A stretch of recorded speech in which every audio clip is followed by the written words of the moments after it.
What's going on, everybody? My name is Aiden and welcome back to another video. Ladies and gentlemen, today we have a Chicago Bulls and Detroit Pistons game reaction as the Bulls, to maybe some people's surprise, pick up their first win of the season and actually start the season with a positive record. 1-0. It's only game one, ladies and gentlemen. We still got a long way to go. But how many times can you sit here and say over the past few years that the Chicago Bulls actually went positive, have started positive, or is above 500? Even if it's just one game, that is still something to be proud of. And ultimately, this was a good game from the Chicago Bulls. Now, was it perfect? Of course not. I don't think you're going to find many perfect games for the Chicago Bulls this season, but this is a terrific start to hopefully a great season. And let's start off with talking about the Bulls and the Pistons in this video. Before we get any further, if you like the video and you want to see more from me, drop a like, drop a follow, and or subscribe if you are new, and let me know your thoughts about the Chicago Bulls, their game today, and your player of the game as we win this one 115 to 111. And look, for most of that game, I would make the case that we were the better team. We brought it in the first quarter like nothing you've ever seen before. And I literally mean that. Preseason, we never had a good start to a game. All of a sudden, in this first game against the Pistons, we are outscoring the Pistons in the first quarter,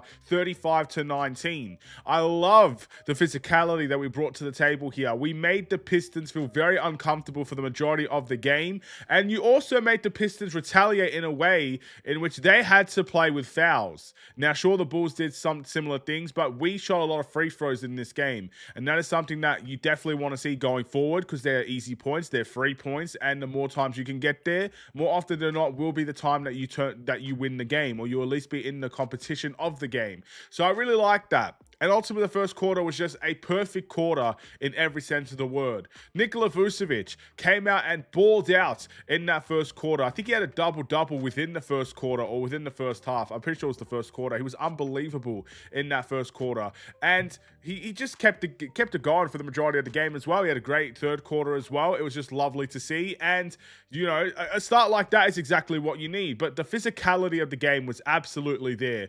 We were forcing the Pistons into ridiculously tough shots they probably weren't expecting when they faced the Chicago Bulls. We don't have the reputation of the most amazing defensive team in the world. We don't have the reputation of contesting three-pointers. We don't have the reputation of forcing teams into bad shots. So the Pistons probably expected a breeze in terms of the defensive end. They thought we weren't going to come in and probably play any defense, and we kind of surprised them a little bit.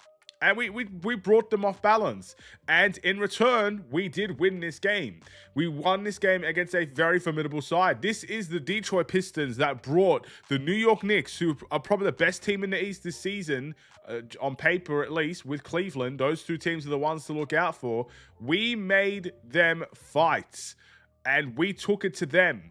And ultimately, it is just one game. We faced them 3 more times. It could be a whole different outcome by the end of the season. But you start off versus one of the best teams in the East, a team that's competitive, a team that brought the fight to the best teams in the East, and we knocked them off. And we did it by playing better than them. That is the only thing you could really talk about. But unfortunately, there are still a few kinks in the system, let's say.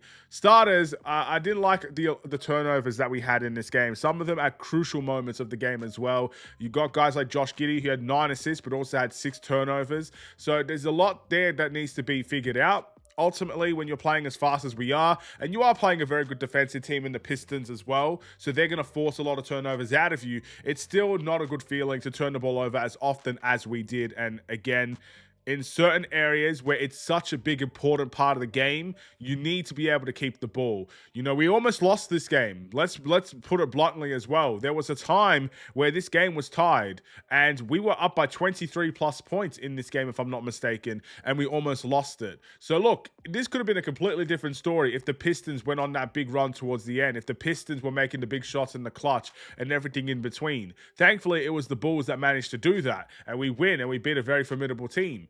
But turnovers, in my opinion, were the issue there. Some tough shots, yes. Obviously, you know, some difficult, low IQ plays. But the turnovers, for me, was the big issue. And I think we definitely need to work on that.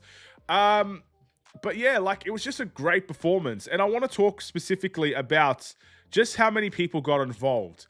We recently talked about Kobe White being out for 2 weeks or so with the Chicago Bulls team. We're talking about Zach Collins being out for the Bulls for at least a month in this team. So it's about the next man up mentality. Who's going to come in? Who's going to take the shots? Who's going to step up? I think we had 6 players at double figures, and if we haven't, let's count them together, ladies and gentlemen. We had Matas Bazelis with 21 points on the night, efficiently as well, by the way, and he had some great, oh my goodness, sort of highlight plays. You know what I mean? Like, literally, posterizers, lobs, that you name it, Matas Bazelis was able to do it.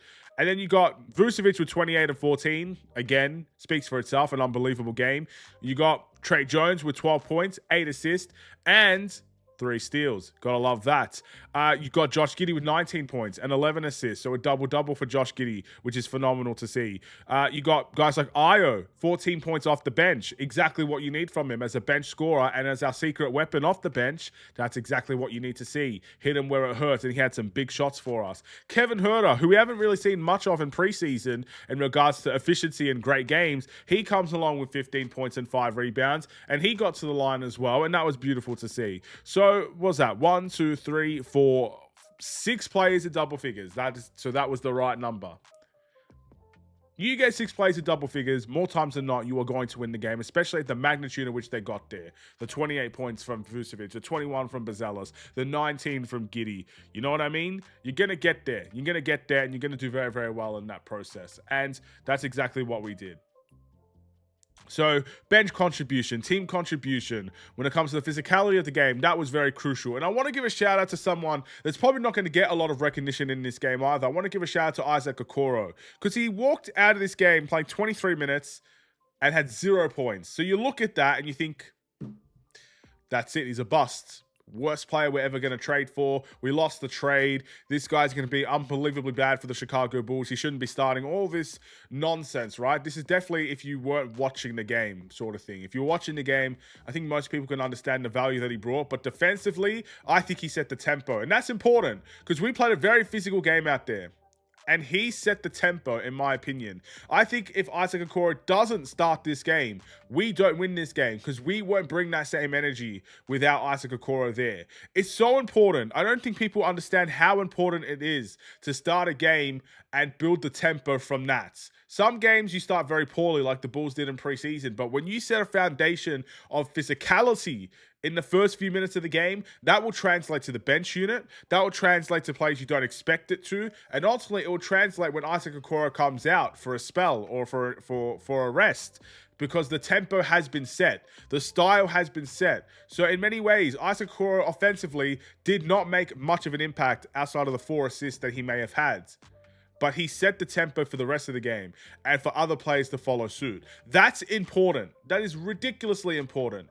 And to be honest, I was very impressed, and he should be starting the next game. It is as simple as that. So a lot of players get recognition. I liked Patrick Williams' game for the amount of minutes that he got. There was a couple of really good defensive displays, only 4 points. But again, setting tempo here. He kind of set the tempo from the bench mob, and that was really important to see as well.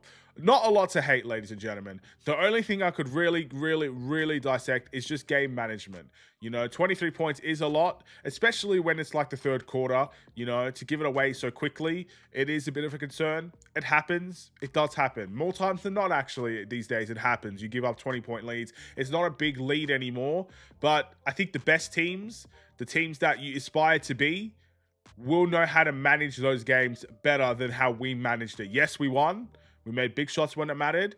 And let's be honest, last year, if this was the same Bulls team, I wouldn't have much confidence in us winning that game. And to be fair, when I saw the score was tied, I didn't have much confidence that the Bulls were going to walk away with a victory here. But they proved a lot of people wrong. That's what it's all about. And they walked away victorious.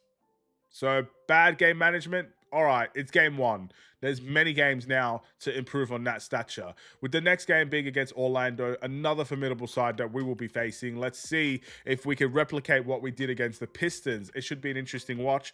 My player of the game today, it might be controversial because I think a lot of people would just look at Josh Giddey and say that he is the player of the game. But those 6 turnovers, in my opinion, were really hurtful. And some of them were in very, very bad moments. He had a phenomenal game, don't get me wrong. 19 and 11, I'll take every day of the week, twice on Sundays. But I'm going to give it to Nikola Vucevic because he had a horrible preseason in every metric, every statistic. He was downright awful to watch. But then he appears game one and he shows the entire Bulls nation and shows a lot of the NBA that probably thought he was going to be finished this season. He has something left to prove. 28 points and 14 rebounds. He was, in my opinion, the absolute key guy that brought us that lead in the first half. He was so instrumental to that, and that should not be ignored. You know, that should not be ignored. And for me, he's my player of the game, with Josh Giddey slightly behind him. That's who I think. Do you guys agree? Do you disagree? Let's bring on the Orlando Magic next. It's good to start with a victory, baby, and at home as well, defending home court. Oh my goodness. Can it get much better than this? Let's see what happens in the next game. Will we continue the high or we get brought right back to reality? See you in the next one. Stay safe, stay healthy, and stay tuned for more. Take care and peace.